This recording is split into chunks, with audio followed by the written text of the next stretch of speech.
It's nice to see you again. I didn't. Yeah. I promise I didn't put that poster there just especially for this. It's permanently on the wall now. Yeah, right. Yeah, yeah. I don't just swap the background depending on who I'm interviewing. That's awesome. It looks like a nice room, Jed. There's a lot of guitar cases in there, which is exactly the kind of room I like. Yeah, there are a lot. It's a revolving cast of characters in here. Yeah, yeah. I've seen you talk a lot about guitar. We'll get into that a little bit. I'm Yeah. super. You've caught me on a good day. Like I'm normally beginning of the week. I, I just don't enjoy Mondays and Tuesdays. And Yeah. but last night we went to Space in Evanston. I don't know if you know that venue. It's like Yeah. Evanston's just outside Chicago. It's like Space is probably like a Hmm. 350 cap room, some tables and stuff in there. It's I really, really good venue. I But haven't. Yeah. last night Lisa Fisher was there. Do you know Lisa Fisher? She was in that the documentary 10 Feet from Stardom. Oh It's yeah, like right. she's a touring musician. Honest to God, like she does this tour. If I could ever tell you to go and see something, she tours with these guys. She hadn't done it for a while with these guys, but with these guys called Grand Baton. Huh. This sort of three piece. I mean, I think it's rotating musicians there, Yeah. and they do like they reimagine all these songs. So there's like Stone songs, Led Zeppelin in there. But she honestly, she's got to be the best vocalist. I would. I don't even say that. I don't say that lightly. I think she might be the best vocalist in the world today. She's Yeah. unbelievable. She was Uh, incredible in that documentary, yeah, man. yeah, It's like, holy shit, she's a yeah, powerhouse. yeah. And then you see her do this, and it's like I don't know how to even explain it, other than to say go and see it. If you particularly as a musician and songwriter, you will absolutely love it. It was Yeah. so yeah, Brilliant. it got me like it was a Monday night, and then I came away and I was like all like razzed up, Great. and then I Oh, was like, oh great, I'm speaking to Jed today as well, so I'm just gonna keep the music train going. that's awesome. I love, man, there's nothing like the perpetual energy from a great show, man. Yeah, It's the greatest fuel. Like yeah. it really is. And it doesn't happen, and maybe it happens a handful of times a year for me, but it really is a special thing, man. I feel like fans must even feel that too. Oh, without a doubt. I've written about it in reviews. Yeah. You know, there was a bit of that in the room for you guys at when we saw you at Martyrs, and there is that something like I've written about it, and I just call it like the intangible. Like Yeah. you'll go into a room one night, and there'll just be like a feeling Yep. around that night. I did it the one that a couple of years ago. I mean, it's still like vivid in my mind. We Wow. went to see at the same venue, Space. We went to see Amanda Shires when she was touring behind her album Take It Like a Yeah. Man. Yeah. And it was like that I knew from walking into the room, I could just feel that like there was that feeling in the air. It sounds all fucking like woo woo woo, but it's No. not. There's something there. Yeah. I always wonder from like an audience point of view whether you as a musician feel that certain nights that there's just Yeah. something going on. Definitely. Yeah. I honestly think, man, people can create and amass an energy in a room by just being on the same wavelength and have the same levels of like, anticipation, enjoyment, fulfillment, whatever it is, but it does create a tangible something in the room. Yeah, it really does. It makes in these days of, people being petrified about AI, it Mm, always makes me happy because in my mind, there's nothing will ever replace that. There's yeah, nothing will ever replace being in a room with friends, with live musicians, and yeah, everybody in it together. There's yeah, something about that that no, you can't recreate it with yeah, AI. You just can't. yeah, We might be able to write some songs now, but the voices are always off anyway. I can always tell when it's in an AI song. But yeah. yeah, like I it, find the same thing with recording, like, yeah, I can build a full track with, full arrangement with bass and drums and guitars and layers and synths and it's all well and good, but it will never beat the thrill of capturing a take of everyone in the room when yeah, everybody has formulated their part and their performance and we all get it at the same time and we go back yeah. and listen and we're like, yes. That's it. Yeah, I always think it must be. I've been to a few shows where, they'll say beforehand, oh, we're recording this for the live album. I'm like, man, do you like when they say that, do you get that like red light fever kind of thing where you're like, shit, I better not like fuck this up tonight. Oh, I hate Yeah. it, man. I hate it. It's the worst. It's the There is, last thing you want to hear ever. yeah, there is some as well that are perfect. Like we went to, I mean, man, we cover all kinds of music. So, Yeah, I remember we went to see John Five. yeah, And he's just a phenomenal like technical guitar player. yeah. And that was at Reggie's in Chicago, and he said beforehand, he's like, "We're recording this show," and I'm like, "Man!" And they recorded it, and I remember him saying afterwards, there was like nothing adjusted on that live album. Right. It's perfect, and Yeah, like the stuff he plays is just. I mean, it's outrageous. And he just does the whole set with like no mistakes. yeah. Uh, I kind of like the mistakes sometimes as well, to be honest. I know. It's nice to know people are human at times, you know? Yeah, Like, yeah. So we were right into it there. I'm gonna just like yeah, a bit of background because and like I'm embarrassed, Jade. Like when we came and saw you guys at the guitar party, and we can talk a little bit about that as well because that was an experience. yeah, Um, but I didn't really know your stuff, so like it was we went the first night, and then obviously the second night we were covering the show, yeah, and I went in that time and like went back and listened to Transcontinental and then West has kind of stayed on rotation. yeah. That's a great album. Thanks, man. I want to talk a little bit about it, but Yeah. I guess by way of a bit of background, and I don't want to make you cover all the ground you've done before. Sure. You're the same as me. You're like you're not a native American, so Yeah. Native American, but you grew up you grew up in Australia. Clearly, you're not a Native American. Um, but in a tiny town, right, called Quorn, and everyone's talked to you about sort of growing up. I just wanted to talk a little bit because I normally start an interview off that way. Is you seem to have had a very supportive family in terms of Mm. your dad was a musician and he really encouraged you to play, right, and sort of helped you in those early days. Yeah. Yeah. Yeah. The way it started out was I started singing before I could play, and my dad played guitar, and he would back me up, and we would sing songs together, and we would compete in these little talent quests around rural South Australia, and I loved singing. I knew I loved singing, and I had a little bit of an interest in the guitar, but when I was 10. I saw this guy with a beard and he had longish dark hair. His name was Bill Chambers, and he had a blonde Telecaster with a black pickguard and a homemade B-bender. And it was just the sound. I don't think I'd ever heard like a Fender guitar before, Yeah. like live, like in front of me, like standing in front of it and watching the guy play it, and I was just mesmerized. And that's when that was the turning point of like, okay, I want to learn to play the guitar. Yeah. And was is that in your mind? That's because you've got a nice telly. You've got a couple of nice tellies actually. Was it always tellies from that point? Like, were they Yeah. always embedded in your mind? Yeah.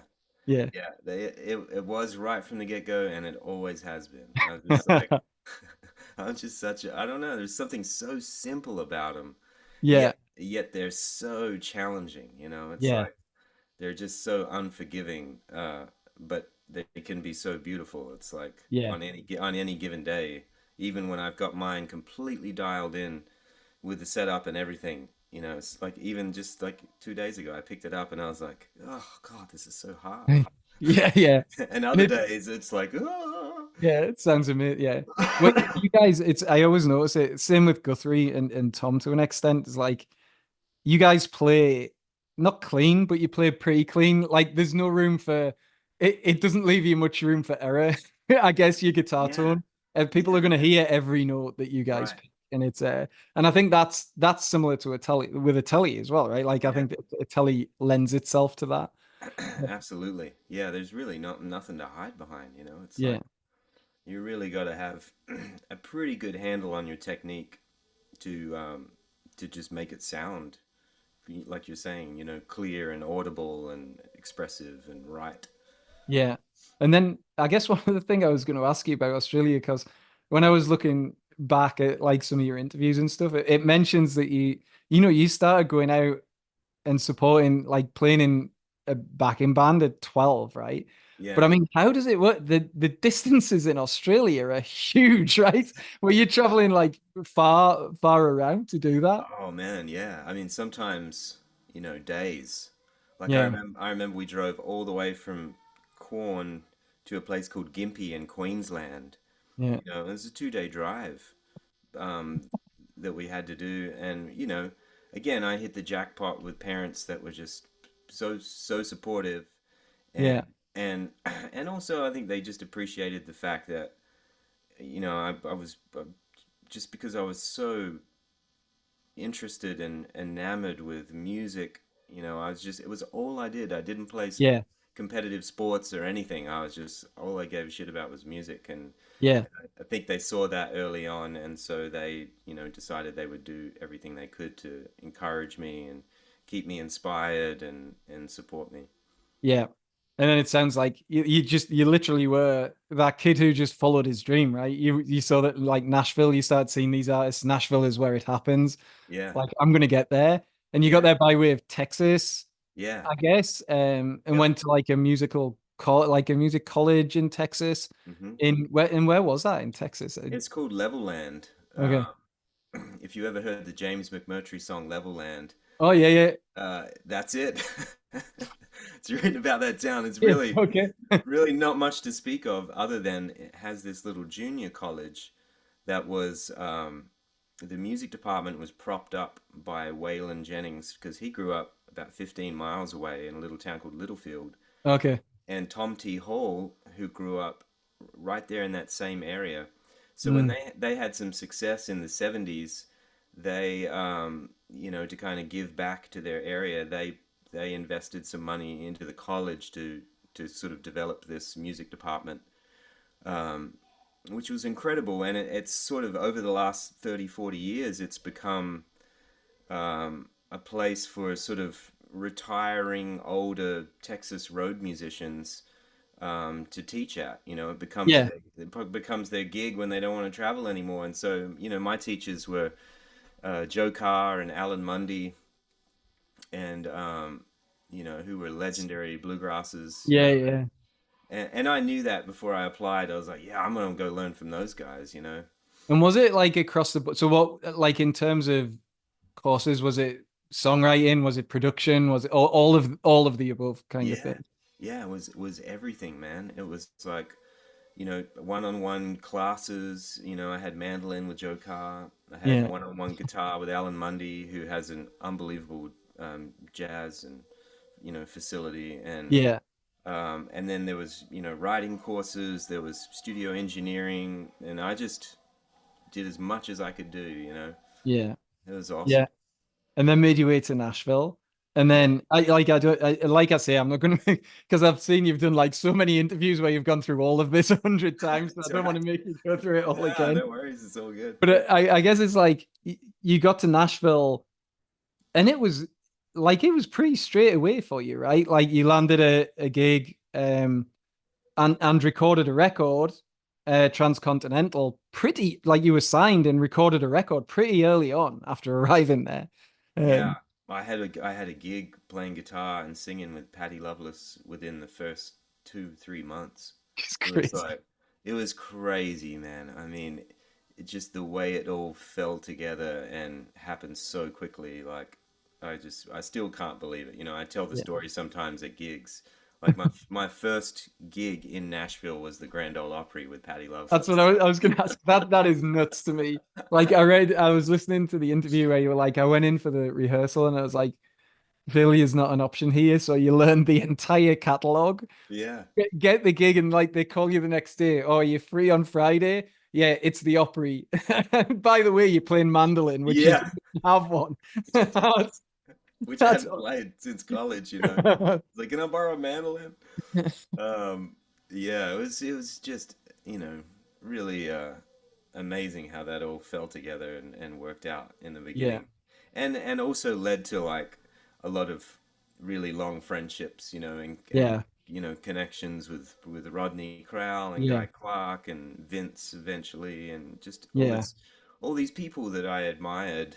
Somehow I just found myself sort of connected to and in Yeah. cahoots with, and it was really I love Rodney. We saw him. I haven't seen him for a while actually. We saw him maybe God, it was pre-COVID yeah, at Talia Hall, and he was with Eamon on the fiddle. yeah, Eamon, yeah, I can't yeah, remember his surname. yeah, And McLaughlin. he was opening for Tommy Emmanuel. So it Oh was yeah, just like for someone who loves songwriting and guitar like me, yeah. it was just the perfect night. It was Oh man, phenomenal. I bet, And I bet. I love listening to him interviewed as well because he's so interesting and like when he talks about those early days when he pitched up in Nashville Hmm. and there was like Christopherson was there and Towns Van Zandt and then Guy Clark and I remember there's a thing that sticks in my head. He did an interview, I can't remember where it was with, and he said like it was probably the second conversation or something he had with Guy Clark Mm. who had seen something in him already. And Guy Clark said to him, I'm paraphrasing it, like something like, you can be a star. You've definitely got this talent to be a star, or you can be an artist. Pick one." And he's Yeah, like, there's no right answer. Let's star or an artist. It's one of like, and I thought it was a really interesting way of like thinking about thinking about it. You can so either be the music star, like which I don't know if he's meaning like you can sell out or you can like really go after this the way that you should go after it. But yeah, I it's think that was the interesting thing was Rodney, I think, kind of said like it wasn't as if he was saying one was worse than the other. It's like they're both valid paths. But yeah, it was yeah. I thought that was a really like great quote. And That's so great. Yeah, and I so think Guy. he passed because uh, I think this was you in an interview. He pass on, was it him who passed one down to you kind of saying like if something like if you write a song trying to make it for everybody, was that your quote? Was that a quote he said to you? Like if That you try was and write a song for everybody, yeah. it's That's right. probably not going to reach anyone. But if you try and write it for yourself or that like that one person, then Yeah, it'll probably hit. yeah. That was something Rodney told me years ago. Uh, I've always that has become kind of like a golden rule for me. One of a handful Yeah. of things that I lean on. Yeah. And then so Transcontinental you wrote, and then there was the usual kind of record industry movement around bullshit and everything, and you ended up leaving. Yeah. One thing I was going to ask is you've mentioned this in a couple of interviews. So I think was it then signed to Columbia and did an album with Tom producing Tom Bukovac? Yeah. Capital. Yeah. With your Capital, sorry, yeah. Yeah. And that never, so that was recorded, and then there were changes there, and it never. With a record like that, because I've heard you say you felt like that was a great record. Will it ever see the light of day, or is it that they own the masters and it's like all Yeah. tied up in that? Yeah. That's where it's stuck. Okay, Yeah. yeah, it's a Yeah. shame. Uh, yeah. Yeah. It is a shame. It was really, man. Yeah. Just another of a handful of near misses. But Tom and I was so close, and it was still really fun. You know what I mean? Like I Yeah, absolutely loved working on that stuff, and it was a great time. I got to meet Steve Ferroni. yeah, he had Steve Uh, Ferroni on drums, which is like awesome. Like that must have yeah. been phenomenal. It was a thrill, man, because Mm. I just eat up with the Wildflowers record and Ah, everything Tom Petty and Steve, you know, exceeded all expectations of a yeah, wonderful human. He's just and still a friend to this day. And I just if nothing else, it would yeah, that was a really great thing that yeah. happened. We saw him. He's playing with, I don't know if I think it's permanent now. Like he was playing with Mike Campbell last year. We were going to see Mike Mm. Campbell Hmm. um, at this new festival. And there was in one of the suburbs in Chicago that they'd started up this new kind of music festival. There were a couple last year actually that were good. And that we got there and it was Larkin Poe Yeah. were headlining it. No, Mike was headlining that night. Larkin Poe with the other act on before. Yep. And when we got in to the venue, I've interviewed Tyler Bryant a couple of times, and Yeah. we were in lobby and I was like, I think that's Tyler over there. And I walked over and he's like, "Oh, hey man," and I was like, "Oh, what are you doing here?" He's like, "Well, obviously Rebecca's playing, his wife." Yeah. And then he's like, "But Mike says we can come on stage and jam with him at the end of the show." So we got to see Oh, them do like two Heartbreakers songs. I think they finished with like "You Wreck Me," and oh, Tyler was on the stage and Larkin Poe. So you could tell for those guys, it was just like, holy wow. shit. Because Mike is like maybe one of my favorite guitar players ever, just in Oh, terms of like taste wise, it's yeah. phenomenal. Mine But too, man. He is, I mean, he's the gold standard yeah. of tone and taste. Yeah, play to the song. Like talk about a guitarist who like uh, the older I get, when I was younger and when I first started learning guitar, it was like when I was a kid and everyone was listening to like 80s hair metal and everything. It was like, how fast can you play? And it was like Yeah. now it's like I'm just like it's all about intention and like and Yeah. kind of serving the song. And I still don't think there are many better than it at it than Mike Campbell. Like Yeah. when you listen to those Heartbreakers songs, everything he does in Yeah. those songs adds to the song. It's Yeah. it's awesome. Yeah. It's like there's just like they're like hooks inside of giant pop hook songs. Yeah, You know, they're like yeah, guitar hooks. They're so simple and they're just the right thing every time you hear them. You're like, man, yeah, you couldn't play anything else in that place. Like yeah, it has to be that. yeah. And then some of them as well, when you actually dig into them, like you're like, oh shit, no, this is actually really like it's pretty tough. Like it's really technical what he's Yeah. doing, even Yeah. though it doesn't come, it just comes across like but Yeah. yeah. Anyway, I digress. So I guess then so that record didn't work. Or was shelved Yeah. for whatever reasons with that. Yeah. At that point, was that when you started sort of more heavily on the session side, or Yeah. and then touring with other artists? Yeah. Yeah. Yeah, I was, just sort of like I'd put so much time into that record. And then even more time on the back end when I turned it in, and the old chestnut of like yeah, we don't hear a first single, go just go away and write us a first single and we'll be off to the races. Well, I spent another 3 years.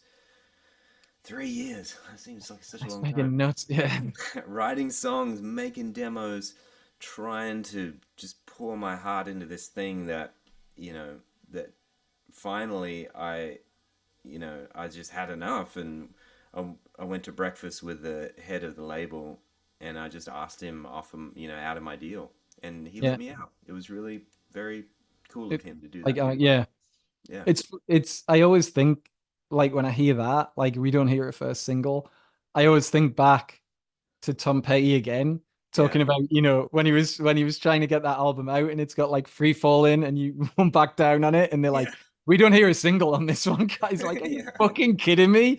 Like twice he took it back and they said, like, no, there's nothing, we can't put this out.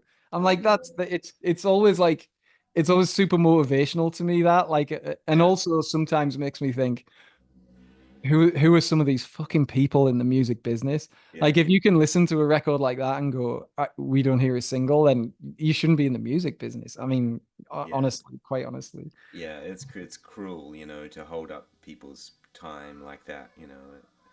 Uh, Yeah, so anyway, it kind of beat me into submission as far as my solo endeavors, and I just thought, well, I love playing music yeah, still, and I love writing songs and playing my guitar. So I'll just write songs for other people, and I'll go play on records if I yeah, can. And I remember I bought Tom Britt's head rack. He was selling this three space head rack from the cartage company that was going to start doing my cartage. And I bought a couple of amp heads. I bought a silver face bassman. I bought a high watt, and I had something else. And I had a pedal board built. I went to yeah, XPS. I said, "Here's all the stuff I like."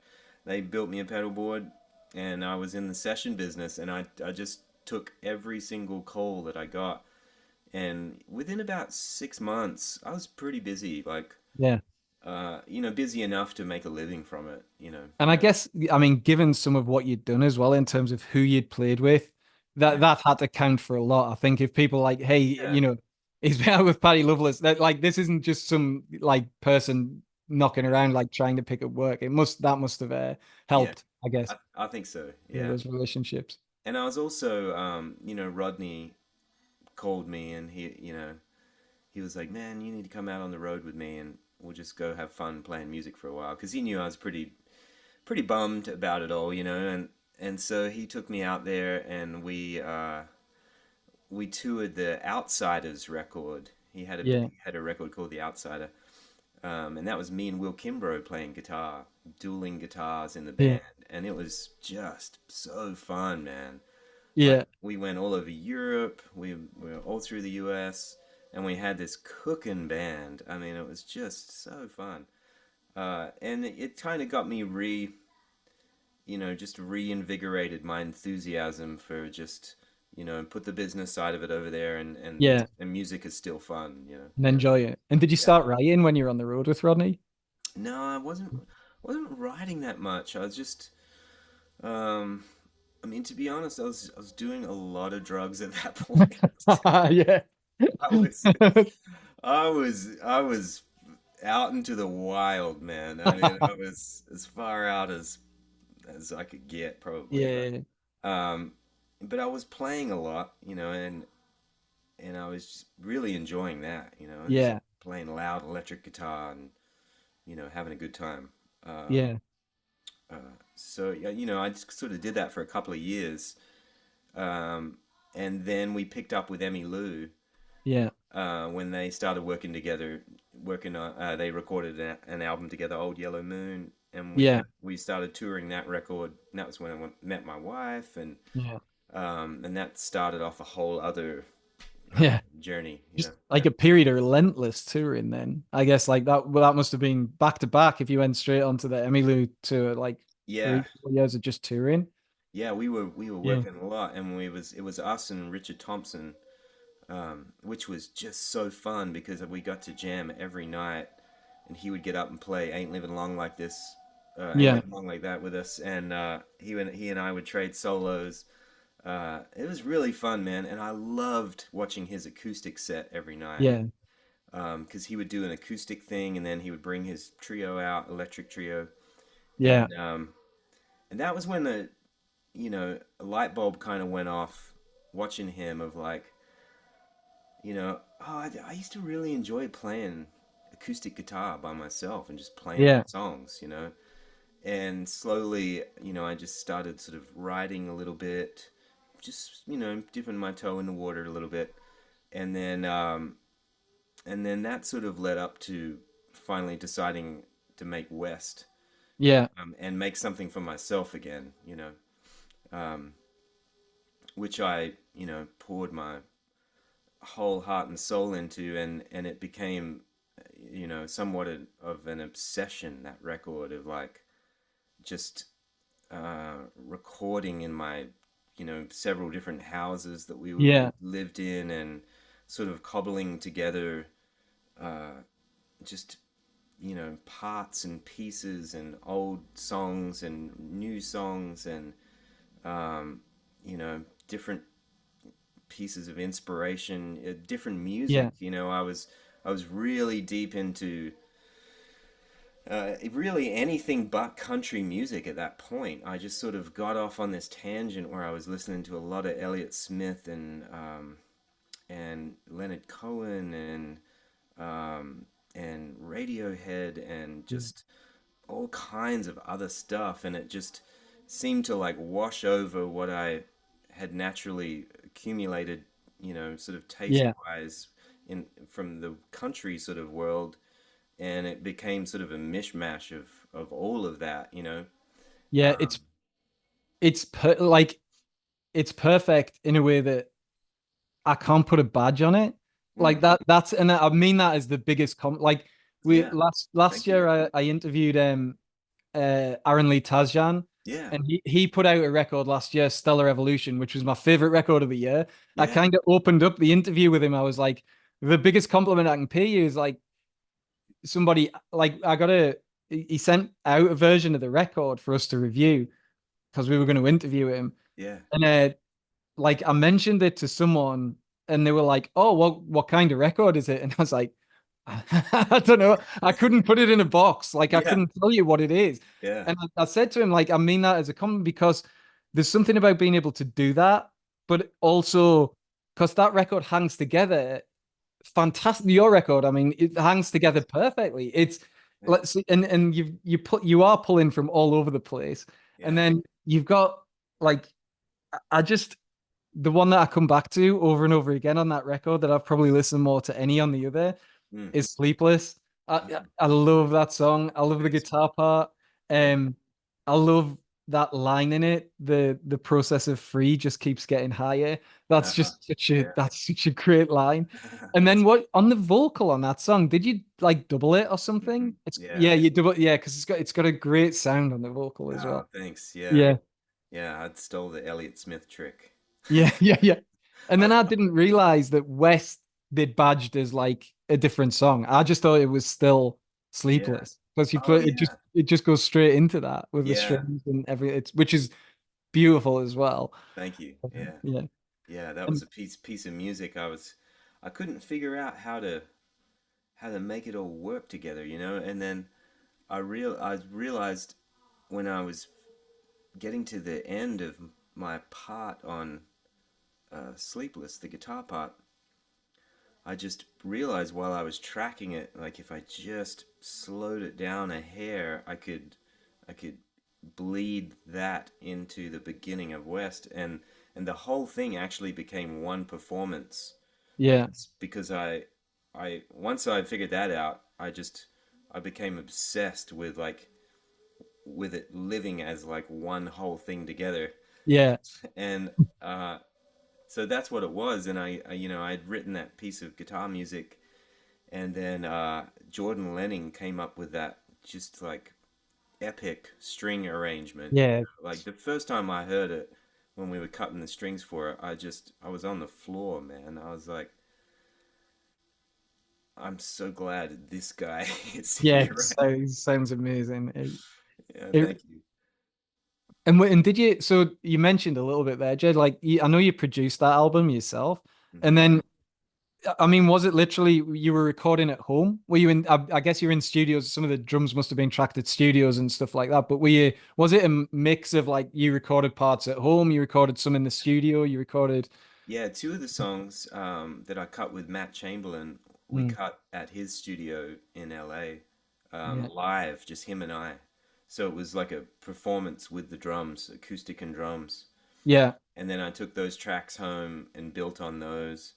And then, like Tweaker Town, I made the whole thing with this crazy DJ mixer that I had, and some other weird little synth that I had, and um, and then the song "God Washed Up."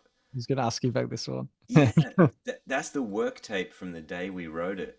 Because you just it sounds like you're just sitting in a room, the pair Yeah, of you, while you're playing. I presume it's you playing as, and then yeah. it sounds yeah, We tried to re-record it, and it just didn't do the thing for me that the work yeah, tape did. And I told Sarah, I was like, hey, you know, would you mind if I just used the original work tape yeah, that we made the day we wrote the song?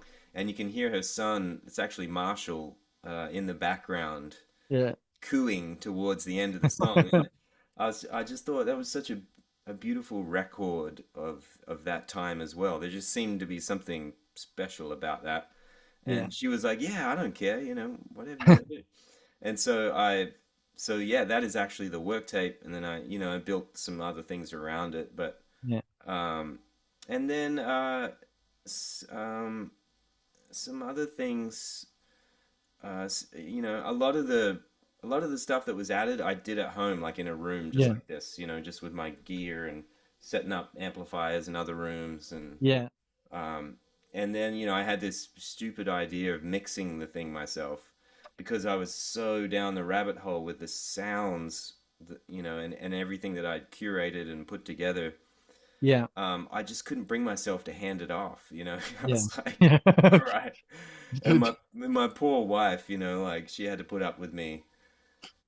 sitting at the computer for weeks learning how to, use all these plugins and things that I just knew jack shit about. But Yeah. I was so obsessed with, just seeing this thing all the way through to the end, um, that I mixed it as well and sequenced everything and then handed that off to the mastering engineer and then I was like, all right, hands off. Yeah. It's done. It's yeah, I mean it sounds amazing and it's Thanks. like I am I'm excited because you kind of teased that there might be something new coming today on Yeah. Instagram as well. So is it a new song? Is it new album? Yeah, it's a new record that's coming in May, that Rodney produced. Yeah, And that I started in a similar way to West. I started some of the songs when we were living in Austin in our garage, and just bits and pieces that I was feeling good about, and we built yeah, upon those in Nashville. And yeah, so the first single comes out that Sarah sings on, actually comes out on yeah, Friday. Um, yeah, and that's exciting, man. It's not as it doesn't push out in as many directions as West does. yeah, It's a little more down the lane of sort of like small rock and roll band, roots Americana. I don't yeah, really know what the word Americana means, but it's more of a roots record, recorded live sort of yeah, thing than West. Less yeah, less layering, less crazy, a little bit more in focus. yeah. Um, but I wrote half the songs with Rodney. I wrote the other half by myself, and there's some special guests. John Hyatt sang on a Oh, track. nice. Rodney sings on it. Um, who else is on it? Sarah's on it. Yeah, Yeah, man, I'm excited about it. yeah, It's been finished for a couple of years. We just couldn't figure out how to get it out. yeah, yeah. Um, It must be freeing as well in a way. Having done it, it's funny. I had just last week or the week before, I yeah, was talking to Davy. Do you know Davy Knowles? no, Come across him? It's like so he's from the Isle of Man. He's like a blues. Well, I mean, he came as like a blues rock guitar player. yeah, Um, Unbelievably gifted. He goes out with uh oh man, my memory these days is horrendous. Anyway, great player, great songwriter, but he was talking about recording, and I think like 2 or 3 albums ago, he had an album where he was just like, man, we were in the studio, we were overdubbing, we were doing extra parts. It went on forever. And then he got yeah, to his next album and he's like, this one, we're just going in, we're doing it live in the room. And he's like, it was a week and it was done. And he yeah, was so yeah. happy about that. That's right. So I guess like from West to this one, it sounds like you Yeah, not took that approach all the way, but something similar. Like, let's just yeah, get in there and do it kind of thing. yeah. I think I definitely retained some of my sanity. Yeah. Plus, we have, two more children since, and surviving mixing a record with three children. There's just no way. Like, there's no way, man. It's not gonna happen. Nah. I've got a question for you that always interests me. Like uh, when it comes to co-writing, is it I would guess I'm gonna ask the question and then answer it myself. Is it always the same way? My expectation is no. Like so I would guess if you're writing with someone like Rodney, who's a friend, Yeah. that's probably a very different position than you being put in a room with someone in Nashville that you might not have met before or anything like that. Or is the process relatively similar? Like, Um, you know, the process, I mean, everyone kind of has their own process. For me, I have to show up with something that I care about to yeah, to write that day, even if it's with somebody that I've never written with. yeah, Um, so, I always try to have a couple of ideas that I know uh, will at least get us a song for the day. You know what I mean? yeah, Um, and then, depending on who the co-writer is, I'll spend a little bit of time sort of, getting familiar with what I think their sort of creative territory is, Yeah. and I'll find something that maybe leans in that direction a little bit. Um, uh, you know, I always have a couple of lines written down, Yeah. some titles for a song or like some concepts for a song. Yeah. Some kind of guitar feel thing, some chord changes that make me feel something. It's all feel at the end of the day, Yeah. like I think rarely would I ever show up just hoping that something falls out of the sky, which sometimes it does. Sometimes I'll show up, totally prepared, and Yeah. we'll work on something Total different. Yeah. completely different. Yeah. So you never know, but I do like to be prepared, Yeah. coming back to that thing of like, my Patty Loveless audition of like, Yeah. Super prepared. So is that like, because I always think, coming up with a song, just sometimes it starts. I've listened to a lot of people, like writers, and interviewed a few, and yeah, like sometimes it'll just be one line. And I was going to ask you because obviously House of Mary that you co-wrote with Sarah. I'm going to butcher her surname. What is it? Sarah Euros? Euros? yeah, Jaros, yeah, Euros. yep. Like that who brought that those opening two lines in the middle of the night again, still water and the birds won't sing. That is it. Such a killer opening to a song. Ah, thanks, man. Well, I think those were mine. Yeah. My favorite line in that song was hers though. You make me want to be alone. Yeah. I love that line, man. Yeah. Um, House of Mercy was when I was living in LA was a name of an actual place that I drove by every day. I had a little studio in Koreatown that I would drive to on Western Avenue, and there was this little place called the House of Mercy that had a Yeah. little plaque written on the gate. And I just wrote that title down one day. I had it in my little book of ideas.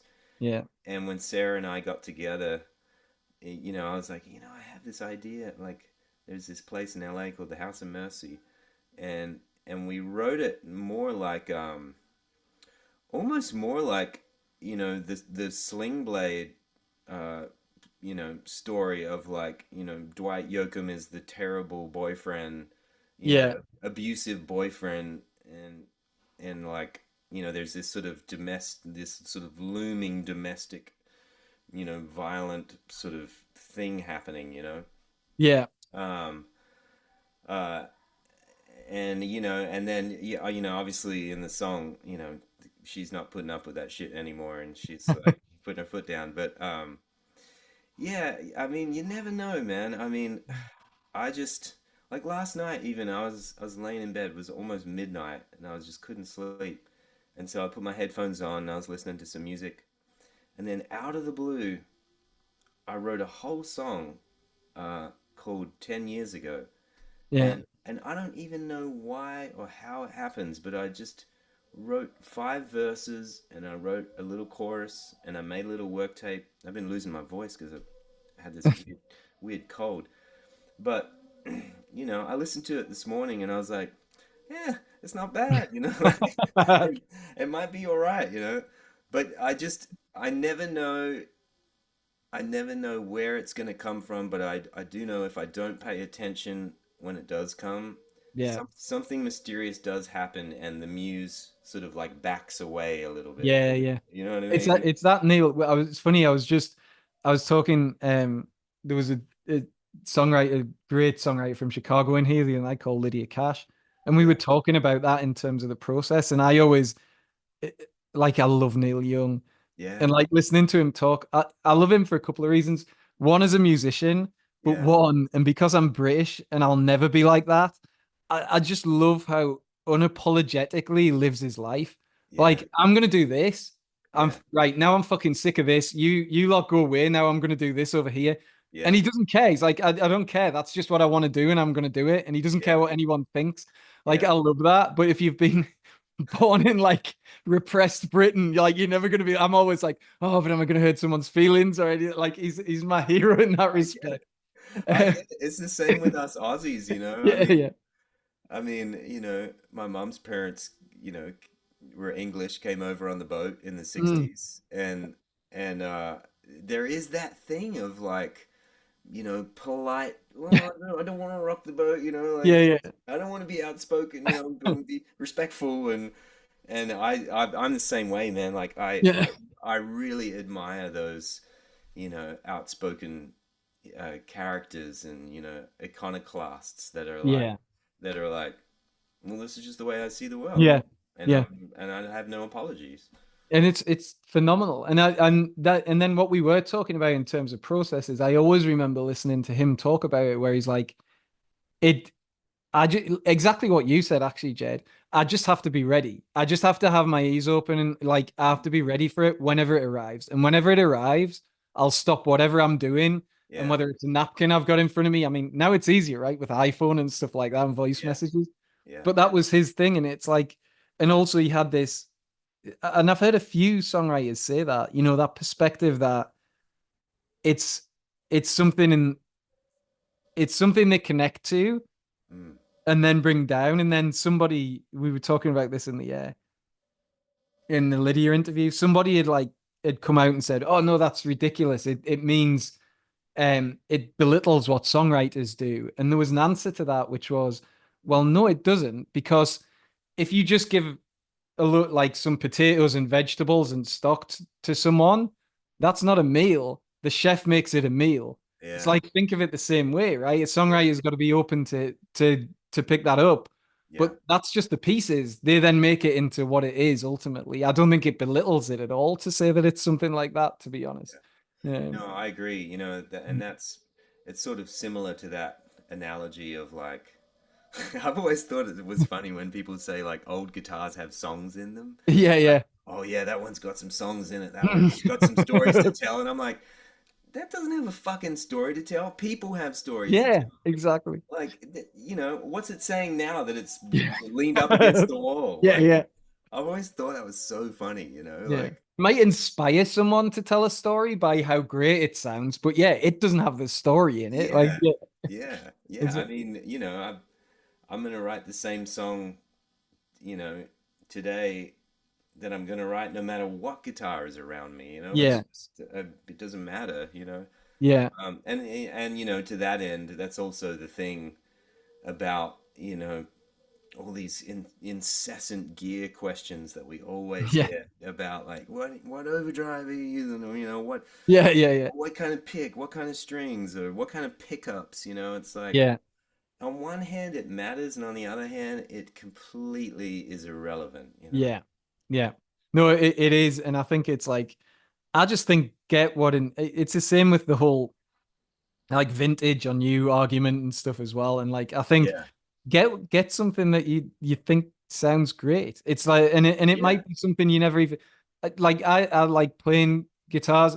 For acoustic guitars, I've always liked the smaller body yeah, ones. So I've yeah, got like that OM 28 that is one of the best guitars I've ever played. yeah, But when I turned when I was turning 40, we spend a lot of time in Chicago Music Exchange, yeah, which my wife's like, it's I have said this in other interviews as well. It's like uh, you go one or two ways in life. You either follow like the dream or you go the other way. And I went the other way, and like I probably wasn't ready, didn't have the necessary talent anyway, but it was like when I was young, I used to love playing guitar and I used to like dream of having all these great guitars, and huh, I had no money.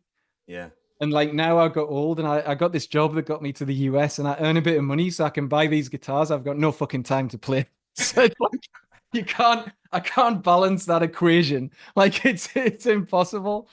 But I get a lot of joy out of like just playing myself. And when I was turning 40, we used to go in CME all the time because we live near there. And Yeah. I just enjoyed spending time in there. I mean, you've been in there, right? It's unbelievable. Oh, And it's yeah, it's so fun. for some reason, because the shape of the guitar and the type of guitar doesn't appeal to me at all, or the look of it or anything. Mm, I picked up this J45 the in the acoustic room, yeah. and it was a 1967 J45, Uh-huh. and I played it, and I was like, "Holy shit, that's the best sounding guitar I have ever heard in my life." And Wow. like every time we went back, I used to pick it up and play it. We go in and I'll go in just to play it, Yeah. and we uh it was too expensive and whatever. And then we went in one day and it had gone. And then on the morning of my 40th birthday, it was at the bottom of the bed, and my wife had like got all my friends had chipped in. We all chip in for each other's 40th. Oh, She put her money in and got me that no J45, and it's way. unbelievable. It's Oh, like, man. yeah. So that That's kind so of thing, I special. love that with guitars. And then if you've got one that's got that attached to it as well, Yeah. it just makes it that bit more. But Yeah. yeah, just it's funny how like I don't know what even made me pick it up that day because I was never a big J45 fan. Just the way they looked more than anything, and I think they're unwieldy. They Yeah. sound great, but that one, Yeah. holy shit, it's just Wow. it's really true. I Like love the it. I love it when one gets you like that, man. yeah, It doesn't happen like very often at all for me. no, Especially with acoustics. Like, I don't know. It's got to take something pretty special to kind of rattle my cage, yeah, and but when one gets you, man, and it gets inside you in a way. yeah, It's like it's how I mean, it's like yeah, yeah, gets in your under your fingers. It's like you somehow have this intense muscle memory experience with yeah. this thing, and you're able to do these things that just like make your And body crazy. yeah, and it It's makes you want amazing. to pick it up. It makes you want to play it and pick it Yeah, up, which is a great thing as well. And I ain't going to apologize for like I'm probably more of a collector than a player now, but like, yeah, I enjoy it. So yeah, it's yeah. It's fun, and they're fun to look at too. yeah, yeah, Even if you don't get to play them all the yeah, time, I mean, ever since I was a kid, like staring at, guitar yeah, magazines and like books and just like, wow, yeah.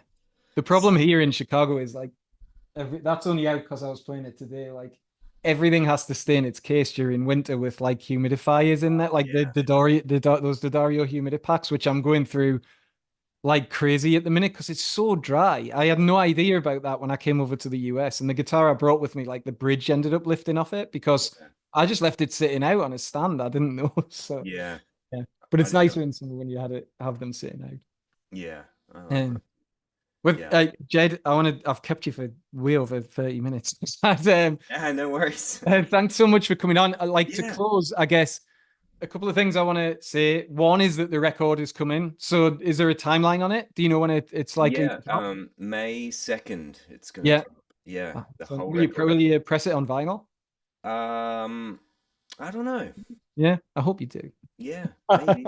I'd kind of like to do a vinyl run of West, to be honest. Yeah, oh, that would be awesome if you did. Yeah, That might happen first. I don't know. yeah, that'd Yeah. be good. And then, because obviously we've got to talk just for 2 seconds about, the show, the show at Martyrs and Yeah. you and Tom and Guthrie and all the guys. Yeah. Like that was, I just want to give it a plug because I think I saw you guys saying that you might try and get a West Coast spot. Mm, Uh, I sincerely hope you come back to Chicago. yeah. And then hopefully you'll do some more of those because I would just say for anyone listening to this, that was a night of that were when we were talking about the intangible earlier, that was a night where that intangible was in the room. Oh, Everyone was there and everyone was having a great time. yeah. And then I think just to see like musicians on the stage of your guys' caliber. And I kind of when we were writing about it, I said it about Tom, but it could apply to any of you. Like all of you on that stage look like you enjoyed just as much like laying back and watching someone else play on the stage Oh, as you did yeah. getting up there and playing yourself, which I can Yeah. understand when the players on the stage were like they were. But Yeah.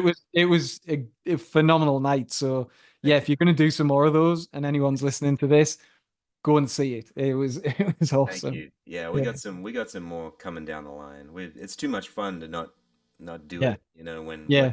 everybody's schedules line up. It's Yeah. super We were in a bit early the second night because we were obviously covering it and we got to chat to you guys. But like yeah. it's similarly, you guys looked like you were having just as much fun sound checking as you did in the show. Oh It was yeah, crazy. man. Like it Well, and as my wife says too, she's like, it's like you get to go have like a boys' weekend. Like yeah. you seem to come home like very happy. I'm Yeah, like, yeah, yeah, I mean, all we do is roll around in the vans, listen to music, play music on stage together, which we all love to do, yeah, and hang out and eat good food and meet wonderful people that are already excited about the show that we've never met, that, yeah, that are seemingly already fans of what we're doing. Like, it's beautiful, man. yeah, It's like the ultimate, it's like the dream gig yeah. It for really all of is. us. And I think like you guys, I mean, at least four of you on that stage, right? I know Jordan, I think does lessons with people. In Yeah. fact, I think five, right? I think Tim does as well. And then you, Tom, and Guthrie, Yep. you all educate people as well. And I think people respect you for that. They get to have that contact with you as well. And Yeah. I bet a load of people in that audience that night are doing Guthrie's course on artist works or may have Yeah. had lessons from you and they're Yep. coming to see you. And it's like it's interesting to me as well because you see people evolve in the way they make their living in the music business, I think, as well. And all of you Yeah. have done that, like building a 100%. YouTube channel, going down that route as well. Yeah. And then yeah, you get a full room at the end of the day for a show like that. And then I'm sure some of the people in the room as well there were like, yeah, we're just gonna watch like, Guthrie and Jedd and Tom shred away. And it's like, no, it's a full show with like Yeah. different parts and singers and like you did an acoustic section. It was great, man. It was really good. Thanks, It, man. I mean, we have as much fun, hopefully, as everybody else does out in the crowd, yeah, It's just super fun. it was phenomenal. So thanks again so much, Jedd. I really appreciate you jumping on for an Thank you. interview. Thank you, man. Um, Great to see you and again. May 5th for the new album, so we'll keep an Yeah. eye out for that. Yeah, Uh, first week of May. Yep.